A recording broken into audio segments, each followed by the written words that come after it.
Yo creo que casi todo el mundo disfruta viendo una película que gira en torno a un juicio.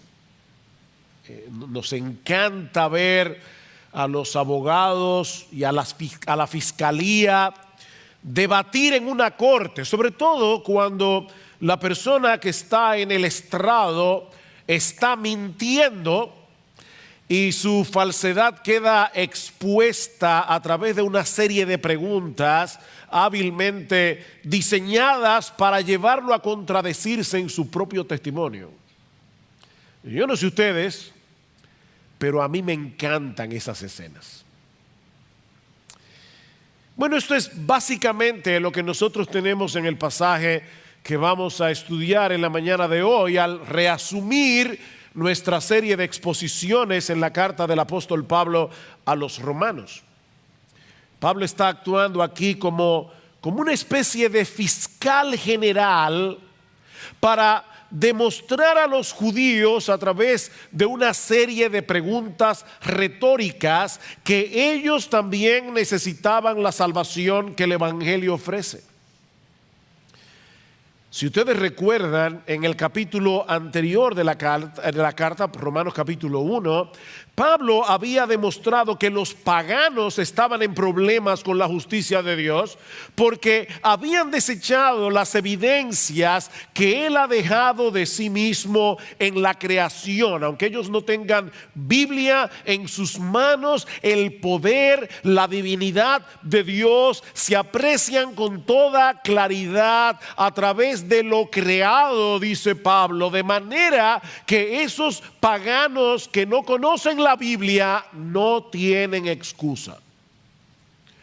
Pues aunque conocían a Dios, dice Pablo, no le honraron como a Dios ni le dieron gracias, sino que se hicieron vanos en su razonamiento y su necio corazón fue entenebrecido. En otras palabras, la incredulidad de los incrédulos no es otra cosa que deshonestidad intelectual. Ellos se hacen el tonto. Ellos quieren hacer creer que no saben lo que saben acerca de la existencia de Dios. Pablo dice que ellos resisten intencionalmente lo que Dios revela de sí mismo en la creación, y esa deshonestidad intelectual produce como consecuencia una vida depravada, dice Pablo. Al final del capítulo 1 de Romanos, Pablo da una lista de pecados horribles que vienen como consecuencia de esa deshonestidad intelectual, de haber resistido con injusticia la verdad. Cuando el hombre decide obviar las evidencias y echar a Dios a un lado, no solo se hace vano en su razonamiento, sino también depravado en su conducta. Ahora, ¿qué de los moralistas y religiosos? ¿Acaso no es cierto que aún en el mundo pagano antiguo había personas como Séneca, por ejemplo, que condenaban la inmoralidad, que exaltaban la virtud? Aristóteles escribió todo un libro acerca de ética, el filósofo griego. Platón hablaba de las verdades absolutas y de los valores absolutos. Exaltaban las buenas obras. Siempre ha habido gente así en el mundo. ¿Se van a condenar ellos también como el resto de los paganos? ¿O qué podemos decir de los judíos, el pueblo escogido por Dios en el Antiguo Testamento? Muchos de ellos manifestaban una conducta realmente opuesta a la cultura del mundo greco-romano, por lo menos lo que ellos profesaban con sus labios. ¿En qué posición se encuentran los judíos frente a la justicia de Dios? De hecho, yo creo que los cristianos, muchos cristianos evangélicos en el día de hoy están confundidos con respecto a ese tema. Bueno, eso es lo que Pablo va a responder ahora a partir del versículo 17 del capítulo 2 que vamos a considerar esta mañana. Como veremos en un momento, lo que Pablo quiere demostrar es que los judíos también estaban en problemas. Los paganos están en problemas, los gentiles, las naciones del mundo están en problemas, los judíos están en problemas. De hecho, su condición es aún peor que la de muchos paganos, dice Pablo, porque ellos no se ven a sí mismos como personas en problemas. Se sentían demasiado confiados por ser judíos. Lo mismo que sucede con mucha gente en el día de hoy. Y quizás hay algunos sentados aquí esta mañana. Esto es serio, mis hermanos. Personas que van camino a una condenación a la sombra de un púlpito. Personas que pertenecen a una iglesia evangélica y que van camino al infierno, autoengañados, pensando que son lo que no son. Así que por favor, no cierres tus oídos a este mensaje, aunque tú no seas judío. Vamos a hablar de los judíos, pero no apagues el receptor. No lo apagues, pensando que Pablo está abordando un tema aquí que no tiene que ver con nosotros en el día de hoy, porque lo que Pablo señala de los judíos en este pasaje que vamos a estudiar de Romanos 2 es un problema bastante común. El problema del autoengaño. Mucha gente se engaña a sí mismo en lo que respecta a su verdadera condición espiritual. Y es por eso que nosotros encontramos tantas advertencias en el Nuevo Testamento con respecto al autoengaño. Yo creo que pocos pasajes del Nuevo Testamento son tan aterradores como las palabras del Señor Jesús en Mateo capítulo 7 versículo 21. No todo el que me dice Señor, Señor entrará en el reino de los cielos, sino el que hace la voluntad de mi Padre que está en los cielos. Muchos me dirán en aquel día, no pocos, Señor, Señor, no profetizamos en tu nombre y en tu nombre echamos fuera demonios. Y en tu nombre hicimos, otra vez, muchos milagros. ¿Ustedes se imaginan eso? Personas que profetizan, que aparentemente tienen la capacidad de echar fuera demonios, que hacen muchos milagros. Y Jesús les va a decir en el día del juicio, yo nunca os conocí. Nunca. Apartaos de mí, hacedores de maldad. Bueno, la pregunta que yo quiero responder en esta mañana es, ¿cómo podemos estar seguros tú y yo de que no vamos a estar en ese grupo? Sí, yo estoy predicando a los amigos que están de visita en el día de hoy, pero yo estoy predicándole a los miembros de Iglesia Bíblica del Señor Jesucristo. ¿Cómo podemos estar seguros tú y yo de que no vamos a estar en ese grupo? En ese grupo de personas que mueren con la convicción de que van a recibir un veredicto favorable en el tribunal de Dios para encontrarse con la triste realidad de que estaban engañados. Bueno, Pablo hace dos cosas en este pasaje para ayudarnos a responder esta pregunta tan importante. Primero, exponer la naturaleza del autoengaño y luego demoler el autoengaño. Exponer y demoler. Veamos en primer lugar cómo Pablo expone la naturaleza del autoengaño. Versículo 17. Pero si tú que llevas el nombre de judío y te apoyas en la ley, que te glorías en Dios y que conoces su voluntad, que apruebas las cosas que son esenciales, siendo instruido por la ley, y te confías en que eres guía de los ciegos, luz de los que están en tinieblas, instructor de los necios, maestros de los faltos de madurez, que tienes en la ley la expresión misma del conocimiento y de la verdad. Wow. qué descripción del judío. Y no olviden que Pablo era judío. Hoy día hay un sentimiento antisemita en el mundo. No, este pasaje no es antisemita, porque Pablo era semita. Pablo era judío. Y él está enumerando aquí varios de los privilegios que poseían los judíos por el hecho de ser judíos. Y saben que cada uno de ellos era real. Hay personas que creen disfrutar de privilegios que en realidad no les pertenecen, como los políticos, por ejemplo, que creen que ellos, por el hecho de estar en el gobierno, están por encima de la ley. Ellos creen que tienen ese privilegio y por eso hacen lo que hacen. Pero ese no es el caso aquí. Los judíos realmente disfrutaban de todos esos privilegios que ellos decían tener. A través de los siglos, los judíos han tenido que vivir con un estigma difícil, muy difícil. Han sido rechazados a través de toda la historia. Pero en los días de Pablo, la situación era muy diferente. Era un orgullo ser judío para el judío. De ahí el primer privilegio que Pablo señala en este pasaje, al referirse a este hombre imaginario con el que él está hablando, dice: pero tú que llevas el nombre de judío, y lo lleva como un honor, tú que llevas el nombre de judío.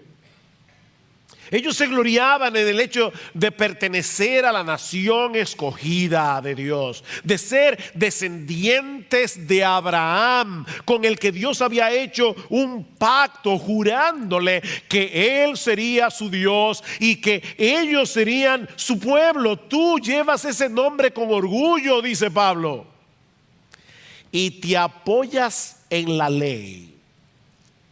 Te apoyas en la ley, dice en el versículo 17. De todas las naciones de la tierra, solo a ellos Dios les había revelado la ley en el monte Sinaí, por medio de Moisés.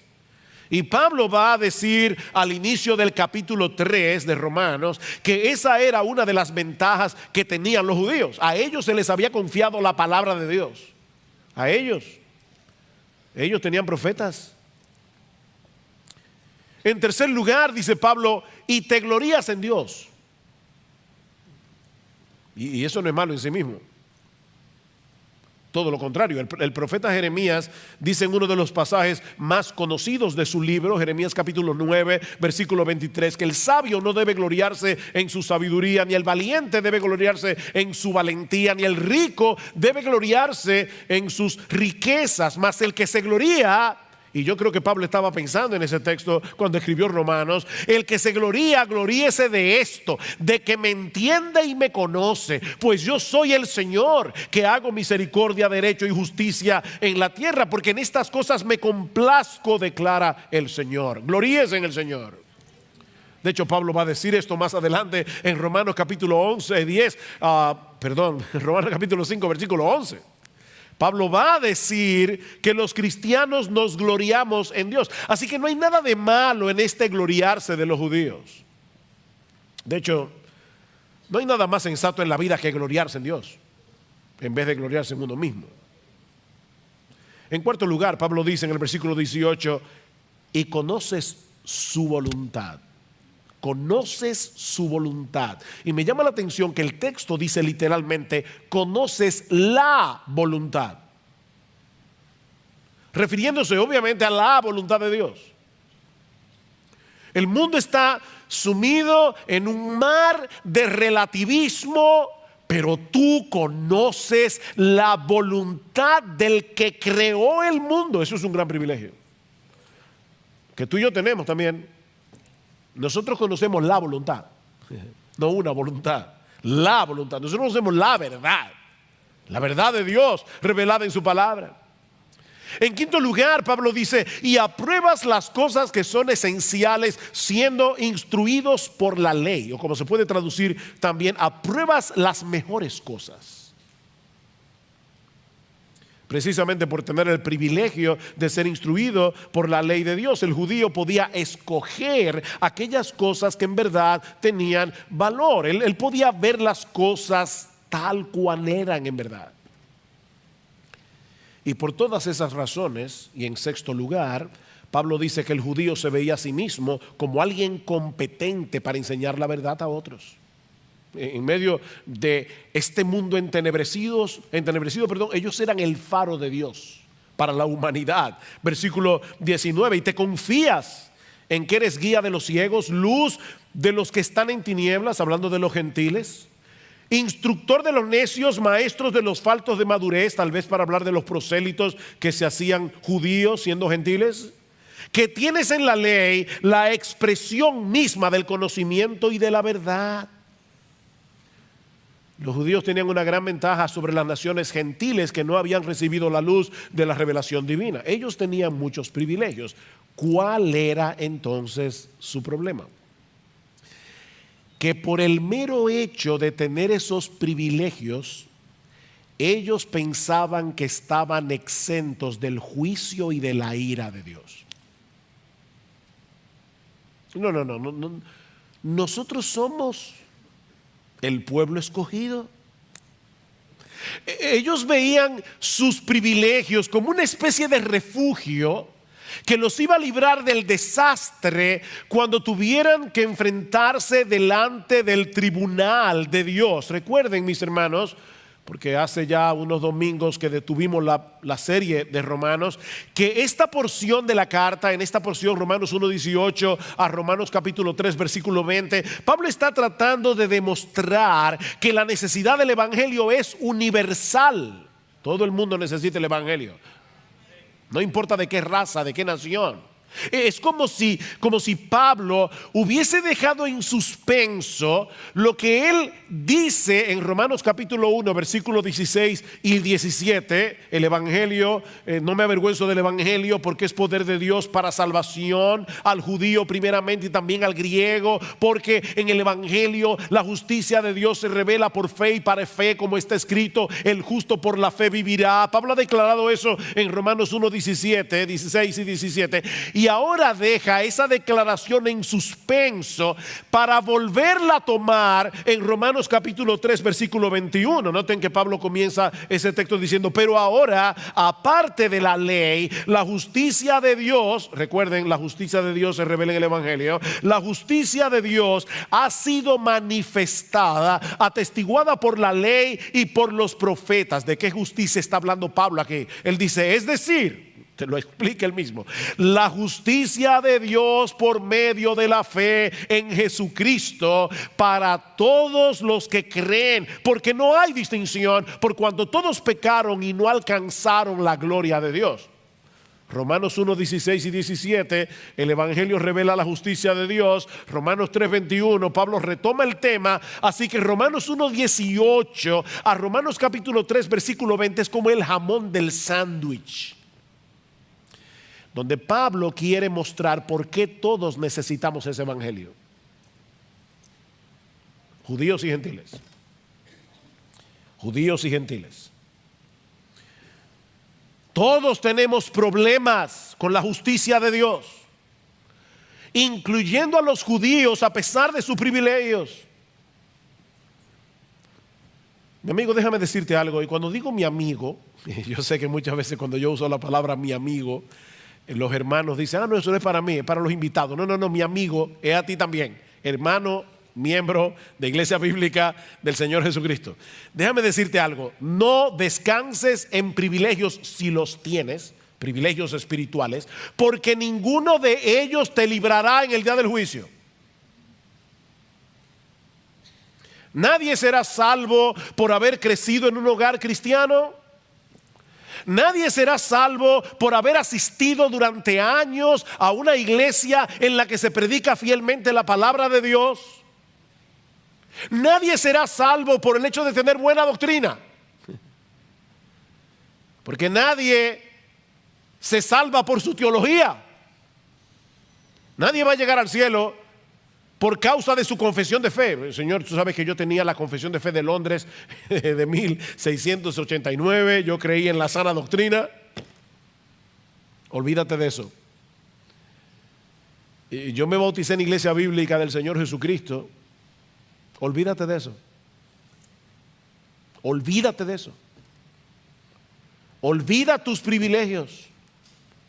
Y mucho menos confíes en digo, es que tú crees que es un privilegio ser miembro de esta iglesia. Y mucho menos confíes en tu conducta moral. O que fuiste bautizado en cualquier iglesia, no importa la denominación que sea. Mira, ni siquiera confíes en tu esfuerzo por obedecer la ley de Dios. Porque nunca ha habido nadie aparte del Señor Jesucristo que haya podido cumplir esa ley perfectamente. Lo que quiero decir, mis hermanos y amigos que están aquí en esta mañana, es que los privilegios se convierten en una maldición cuando los intercambiamos por la persona de Jesús. Ese es el problema. Y déjenme decirles que aún los cristianos verdaderos pueden caer fácilmente en esa trampa. ¿Saben que cuando nosotros nos convertimos al Señor Jesucristo, se instala en nuestro corazón el software de la gracia, el sistema operativo de la gracia, en el momento de nuestra conversión? Pero como el pecado todavía mora en nosotros, el sistema operativo de las obras es como un virus cibernético que está tratando de dañar el sistema operativo de la gracia. Así que todo el tiempo tenemos que estar luchando con el católico romano que tenemos en el corazón. Tú y yo somos fariseos en recuperación. Tenemos que luchar con ese problema y fácilmente podemos caer en la trampa de lo que alguien ha llamado el moralismo cristiano. Moralismo cristiano. Mira, cada vez que tú te jactas de algo que hayas hecho, cada vez que presupones que te has ganado el favor de Dios por tu obediencia, has caído en la trampa del moralismo cristiano. Mi hermano, nunca olvides que aparte de Cristo no merecemos ninguna otra cosa que la condenación, y que aparte de su gracia no podemos hacer absolutamente nada que de verdad sea agradable en la presencia de Dios. No hay nada de qué gloriarse. El que se gloría, que se gloríe en el Señor. El problema del judío, como dice Pablo, y yo lo dejé en suspenso, pero ahora quiero retomarlo otra vez, cuando Pablo dice: y te apoyas en la ley, ven, dependes de la ley, descansas en el hecho de que tienes la ley, en que estás tratando de obedecer la ley. No, mis amados hermanos, Jesucristo es el todo de la vida cristiana. Él es el principio y el fin. Los privilegios son privilegios, las bendiciones son bendiciones, siempre que no sustituyan a Jesús. Porque ni los privilegios ni las bendiciones en sí mismas pueden salvar a nadie ni transformar a nadie. Solo Cristo puede hacer eso, y Él lo hace por medio de la fe. Es decir, cuando transferimos la confianza que todos nosotros tenemos en nosotros mismos, se la transferimos a Él. Y ahora confiamos en Él, no en nosotros mismos. Ya Pablo ha expuesto el autoengaño de los judíos y de todos los que se amparan en sus privilegios para rechazar el evangelio o para tener un poco el evangelio. Pero ahora Pablo va a tratar de demoler, de autodestruir ese autoengaño a través de preguntas retóricas. Ahora tenemos a Pablo el fiscal, el autoengaño demolido. Hace unos domingos atrás consideramos en dos mensajes los primeros 16 versículos del capítulo 2 que anteceden al pasaje que estamos estudiando hoy. Y una de las enseñanzas que nosotros extrajimos de ese pasaje es que si bien es cierto que la salvación es por la fe y no por obras, recuerden, mis hermanos, que lo que será juzgado en el día del juicio son las obras que evidencian la realidad de la fe. ¿Recuerdan eso? Versículo 5, Pablo dice: mas por causa de tu terquedad, está hablando allí de los moralistas, y de tu corazón no arrepentido, estás acumulando ira para ti en el día de la ira y de la revelación del justo juicio de Dios, el cual pagará a cada uno conforme a sus obras. La salvación es por la fe, el juicio es por las obras. Déjeme aclarar eso por si acaso alguien se olvidó ya de lo que predicamos hace varios domingos.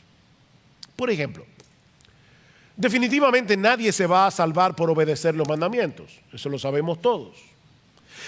Pero todo aquel que ha sido salvado por Cristo, dice la misma carta a los romanos en Romanos 6, Romanos 7, Romanos 8, que todo aquel que es salvado por Cristo es capacitado por el Espíritu de Dios que ahora mora en nosotros para obedecer a Dios sinceramente, aunque nunca podamos hacerlo perfectamente. El que me ama, mi palabra guardará. ¿Recuerdan? Si me amáis, guardad mis mandamientos, dice el Señor en Juan capítulo 14. Esa obediencia movida por la gratitud, no por un deseo servil y temor de servil de que si yo no hago esto me va a partir un rayo. No. La obediencia movida por la gratitud, la obediencia movida por el deseo de que Dios sea glorificado en mi vida, es una evidencia de que somos salvos. Pero estos judíos de los que Pablo está hablando aquí y de todos los que son como ellos, se gloriaban en el hecho de tener la ley y de enseñársela a otros, pero al mismo tiempo ellos desobedecían esa ley de diversas maneras. Vean el versículo 21. Aquí comienza el fiscal, la fiscalía. Tú pues que enseñas a otro, ¿no te enseñas a ti mismo? ¡Pum! Primer misil. Miren, este es un pecado muy común. El decir a otros lo que deben hacer y con insistencia. Cuando nosotros mismos vivimos por estándares muy inferiores. Eso fue lo que el Señor Jesucristo señaló de los escribas y fariseos en su famoso discurso de Mateo 23. ¿Recuerda lo que les dice el Señor? En la cátedra de Moisés se sientan los escribas y los fariseos. Así que todo lo que os digan que guardéis, guardadlo y hacedlo. Ellos enseñan la sana doctrina. Son ortodoxos en su enseñanza. Mas no hagáis conforme a sus obras, porque dicen y no hacen. Porque atan cargas pesadas y difíciles de llevar y las ponen sobre los hombros de los hombres, pero ellos ni con un dedo quieren moverlas. ¿Ven el problema? En otras palabras, ellos enseñan la doctrina correcta, pero son unos hipócritas. Porque no ponen en práctica las mismas cosas que ellos le dicen a otros que deben hacer. Hoy es el Día de los Padres.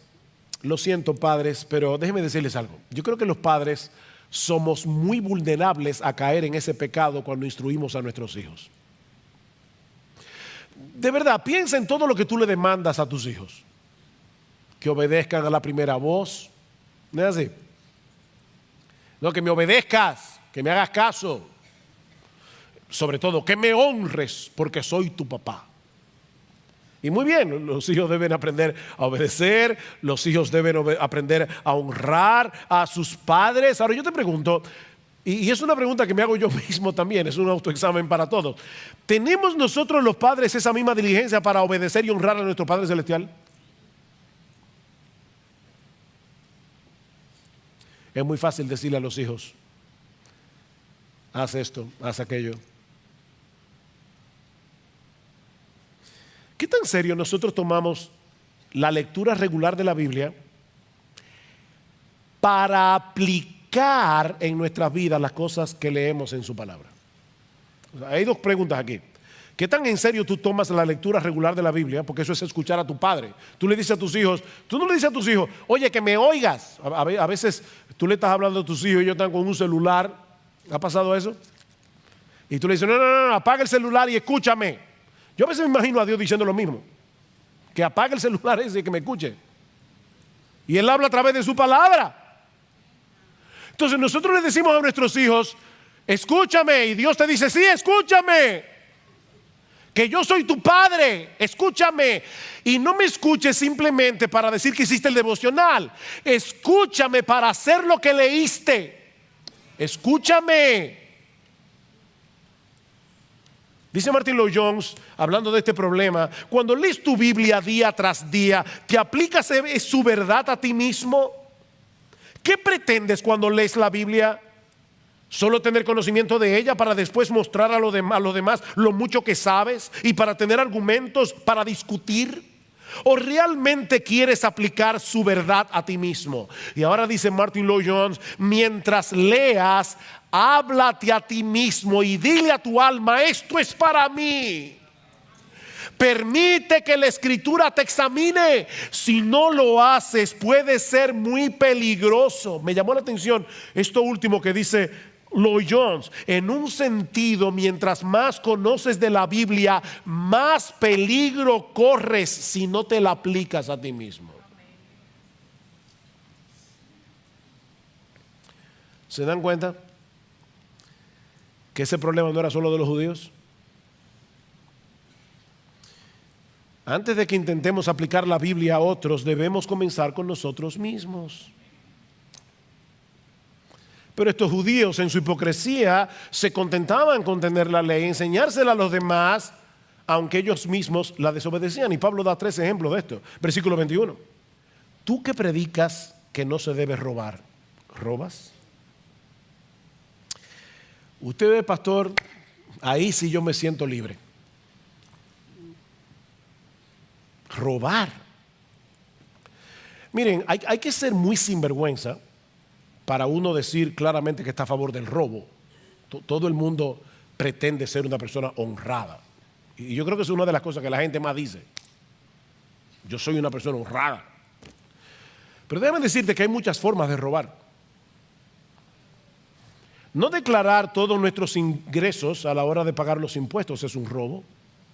Es un robo al gobierno. Pastor, pero ellos son unos ladrones a veces y eso no es problema tuyo.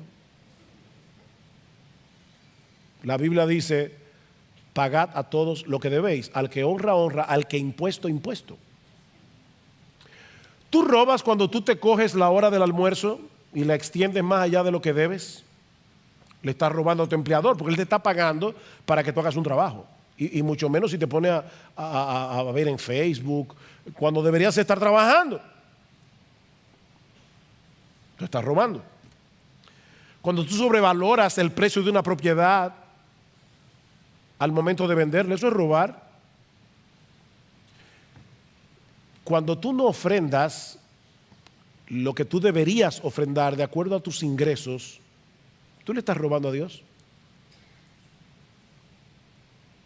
Hay muchas formas de robar. Y eso por solo citar algunos ejemplos. ¿De verdad tú eres tan honrado como creías? Versículo 22. ¿Tú qué dices que no se debe adulterar? ¿Adulteras? Uy, ahí sí metió el cuchillo hondo. Todos nosotros sabemos que la Biblia prohíbe las relaciones extramaritales. Y quizás hay muchos aquí que puedan decir: mira, yo siempre he sido fiel a mi esposa, a mi esposo.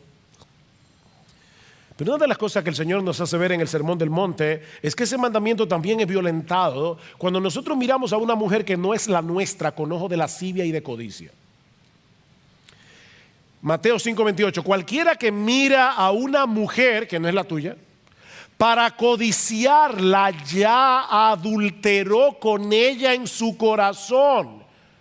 Y en aquellos días no tenían que lidiar con la epidemia pornográfica con la que nosotros tenemos que bregar en el día de hoy. Casi cualquier persona tiene al alcance de su mano muchas maneras de cometer adulterio cibernético. Viendo en el internet, en el celular, lo que no debe ver, sin que nadie excepto Dios se dé cuenta. Y otra vez yo te pregunto: ¿tú sigues pensando de ti mismo que eres una persona tan intachable moralmente hablando y que no necesitas del evangelio? O sea, tú nunca has codiciado tener lo que otro tiene, ni nunca se te han ido los ojos detrás de una mujer que no es la tuya? Nunca. El tercer ejemplo que usa Pablo en el versículo 22 es un poco complicado, es más difícil de entender. Dice: ¿tú que abominas de los ídolos saqueas templos? Los judíos en el Antiguo Testamento tenían muchos problemas con la idolatría hasta que Dios los envió cautivos a Babilonia. A partir de ese momento, cuando los judíos salieron de Babilonia, salieron hastiados de los ídolos y nunca más tuvieron problemas con la idolatría en un sentido literal. Ellos abominaban a los ídolos, ellos se burlaban de los gentiles que adoraban estatuas, que adoraban pedazos de madera como si fueran dioses. Fíjense que Jesús nunca acusó a los fariseos ni a los judíos de su tiempo de ser idólatras. Pero al mismo tiempo hay documentos de la época que revelan que los judíos no eran tan estrictos a la hora de utilizar los metales preciosos provenientes de templos paganos que habían sido saqueados. Y ellos decían: bueno, un ídolo no es nada en el mundo. Qué bueno que se libraron de adorar esas estatuas, ahora me la están vendiendo a mí. Y ellos tomaban el oro y la plata de esos templos saqueados, a pesar de que Dios en Deuteronomio capítulo 7 versículo 25 había dicho explícitamente que las esculturas de los dioses paganos debían ser quemadas en el fuego. Dice: no codiciarás plata ni oro de ellas para tomarlos para ti, para que no tropieces en ello, pues es abominación a Jehová tu Dios. Y aparentemente es de eso que Pablo está hablando aquí. Digo aparentemente, yo no quiero ser dogmático, pero es la interpretación que más parece tener sentido. El punto es, mis hermanos, que de una forma o de otra, estos judíos de los que Pablo está hablando en este pasaje se gloriaban de tener en sus manos la ley de Dios, de ser circuncidados, como veremos la semana que viene, de todos los privilegios que tenían por el hecho de ser el pueblo al que Dios había revelado su voluntad, pero no obedecían. Eran oidores olvidadizos. Mis hermanos, ¿de qué sirve tener la cabeza llena de conocimiento? ¿De qué sirve leer un montón de libros? ¿De qué sirve tener la cabeza llena de teología cuando no demostramos con nuestros hechos que realmente amamos a Dios y deseamos obedecer su palabra? Dice Pablo: tú que te jactas de la ley, versículo 23, violando la ley deshonras a Dios. ¿Se dan cuenta? Cuando violamos la ley de Dios, estamos deshonrando al Dios de la ley. Por eso cuando amamos la ley de Dios, estamos amando al Dios de la ley. Oh, cuánto amo yo tu ley. Fíjense que el salmista no dice cuánto amo yo la ley. Él no era un legalista. Es cuánto amo yo tu ley. Porque es tu ley, porque salió de tu corazón, porque revela lo que tú quieres para mí. Yo amo tu ley. Dice Pablo en Romanos capítulo 7. Yo me deleito en el hombre interior, en la ley de Dios. Yo me deleito en la ley de Dios. La ley es un deleite para mí. Es la voluntad de mi Padre que está en los cielos.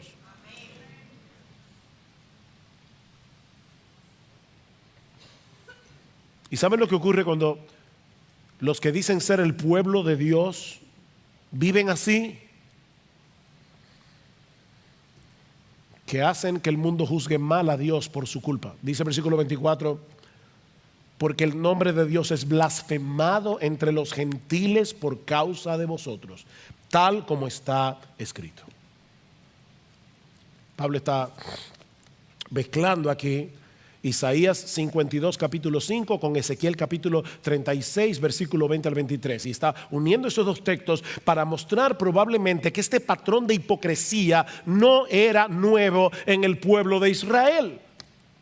Mientras se gloriaban en ser el pueblo escogido por Dios, separados para Dios, vivían de tal manera que las naciones gentiles terminaban pisoteando el nombre de Dios que ellos invocaban por culpa de ellos. Y una vez más, mis amados hermanos, este es un pecado muy serio del que los evangélicos no están exentos.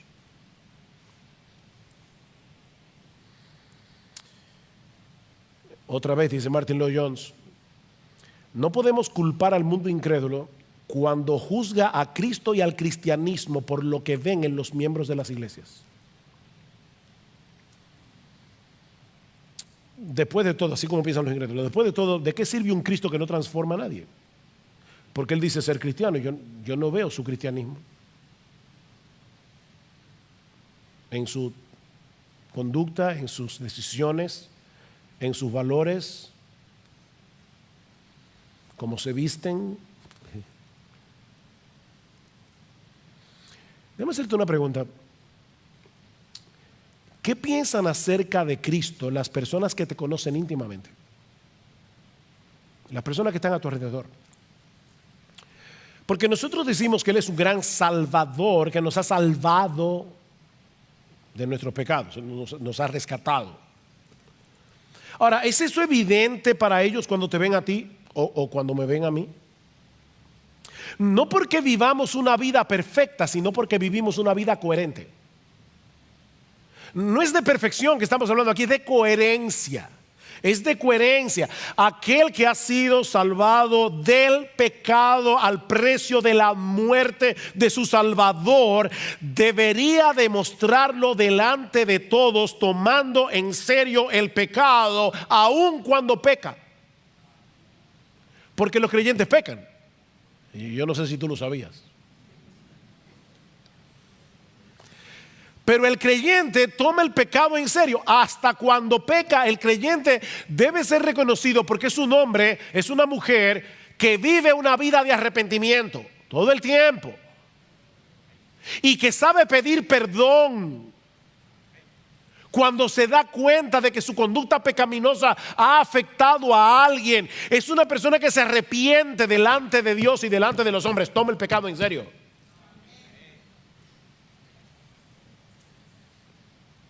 Por eso alguien decía que una vez anunciamos que somos cristianos, y debemos anunciarlo, debemos proclamarlo que somos cristianos, contraemos de inmediato una tremenda responsabilidad. Nuestros prójimos están mirando y observando cómo vivimos.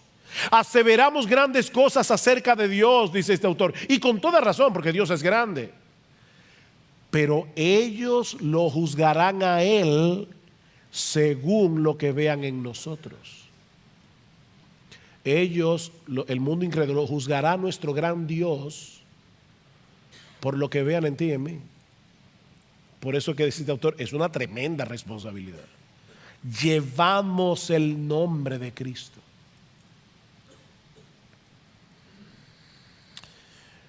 Ahora, yo me preguntaba cuando leí este pasaje esta semana y preparándome para predicar, decía, ¿y a dónde es que quiere llevarnos Pablo con este proceso de argumentación?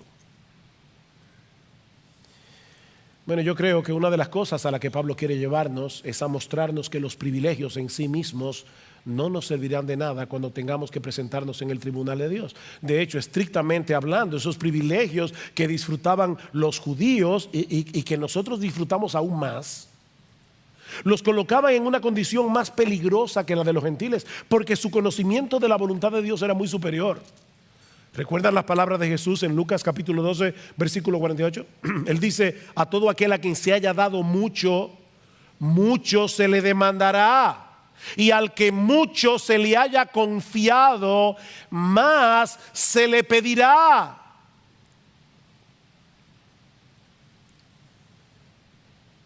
Y si tú has tenido el privilegio de estar bajo la influencia del cristianismo, y voy a hablar como loco aquí, perdónenme porque voy a hablar como loco, como dice Pablo en 2 Corintios 11. Si tú has tenido el privilegio de estar en una iglesia en la que yo creo de verdad de corazón que se trata de predicar fielmente la palabra de Dios, si tú has tenido ese privilegio domingo tras domingo, año por año, tu responsabilidad es aún mayor que de la de los judíos, de los que Pablo está hablando en este pasaje. No pienses ni por un momento que por haber nacido en un hogar cristiano, por tener una esposa cristiana, por haber asistido durante mucho tiempo a una iglesia donde se predica la palabra, o porque tienes un entendimiento bastante bueno de la sana doctrina, que tú tienes buena teología, no pienses ni por un momento que por eso tú vas a salir bien parado en el día del juicio. A menos que te ampares únicamente en Jesucristo y en su obra de redención para el perdón de sus pecados, ninguno de esos privilegios te servirá de nada cuando tengas que comparecer ante el tribunal de Dios. Ahora, yo creo que Pablo está tratando de hacer otra cosa aquí. Pablo está tratando de librarnos, porque recuerden que esta es una carta que se escribió a cristianos de Roma en el primer siglo. Yo creo que Pablo también está tratando de librarnos para que no cometamos el error de confiar en nuestra profesión de fe en Jesucristo si somos una contradicción andante de esa fe que profesamos. Yo voy a repetir eso otra vez. Yo creo que Pablo también nos está librando de cometer el error de confiar en nuestra profesión de fe en Jesucristo si nosotros somos una contradicción andante de esa fe que profesamos. Muéstrame tu fe por tus obras, dice Santiago, y yo te mostraré mi fe por mis obras. Muéstrame tu fe sin tus obras, es lo que dice. Muéstrame tu fe sin obras. Yo creo. ¿Y dónde están las obras? Bueno, yo te voy a mostrar mi fe por mis obras. Porque dice Santiago más adelante que una fe sin obras es una fe muerta. Y una fe muerta deja sumido en su mortandad al que la tiene. No te da vida. La fe muerta no da vida. ¿Y cuál es la fe muerta? La que no produce obras. Mira, la Biblia enseña claramente que somos justificados delante de Dios por medio de la fe sola. Y esa palabra es importante. Fue esa palabra lo que hizo la diferencia en el siglo XVII, en la Reforma XVI, en la Reforma Protestante. Somos justificados por medio de la fe sola. La Iglesia Católica Romana cree que somos justificados por la fe, pero no por la fe sola, sino por la fe más las obras, más los sacramentos. No, nosotros creemos que somos justificados por la fe sola fe. Pero esa fe por la que somos justificados nunca se encuentra sola. Siempre viene acompañada de los frutos que demuestran la genuinidad de esa fe. Y ahora yo te hago esta pregunta. A la luz de lo que hemos aprendido hoy de este pasaje, tú puedes estar completamente seguro de que el día de que la muerte toque tu puerta, tú partirás de inmediato a la presencia de Dios. Y si tu respuesta es que sí, ¿en qué basas tu confianza? Porque si no es únicamente en Cristo y en su obra de redención, es mi deber advertirte en esta mañana que estás descansando en una confianza falsa. Solo Cristo salva. Solo Cristo salva. Y Él salva únicamente a aquellos que vienen a Él en arrepentimiento y fe. Voy a terminar de predicar ahora. Y cuando lo haga, por favor, no te levantes de tu asiento de inmediato. Antes, nuestra iglesia ha perdido esa costumbre. Cuando se toca el piano, no es para decir salgan corriendo. Es para que tranquilo allí, en tu asiento, no te pares. El mundo no se va a acabar en 2 minutos. Quédate tranquilo. Quédate en tu asiento. Y medita en oración en lo que has escuchado hoy. Pídele al Señor en oración que te ayude a examinar tu corazón. Dice el salmista en el Salmo 139, examíname, oh Dios, y conoce mi corazón. Él conoce nuestro corazón, pero Él está pidiendo, ayúdame a conocer mi corazón, pruébame y conoce mis pensamientos y ve si hay en mí camino de perversidad. Eso es el salmista orando. Y guíame en el camino eterno. Oh, que el Señor bendiga su palabra hoy, dándonos la sensibilidad y la objetividad que necesitamos para escudriñar nuestro corazón. Pero no te quedes ahí. No te quedes ahí. Los puritanos decían: por cada mirada que le des a tu pecado, mira 10 veces a la cruz. Una mirada al pecado, 10 veces mira a Jesús. Oh, mira a Cristo. Mira a Cristo, transfiérele a Él la confianza que tienes en ti mismo o en tu religión o en lo que sea que no sea en Él. Y el Señor te concederá el perdón de todos tus pecados y el don de la vida eterna, únicamente por gracia, únicamente por Cristo, únicamente por medio de la fe. Que el Señor nos ayude.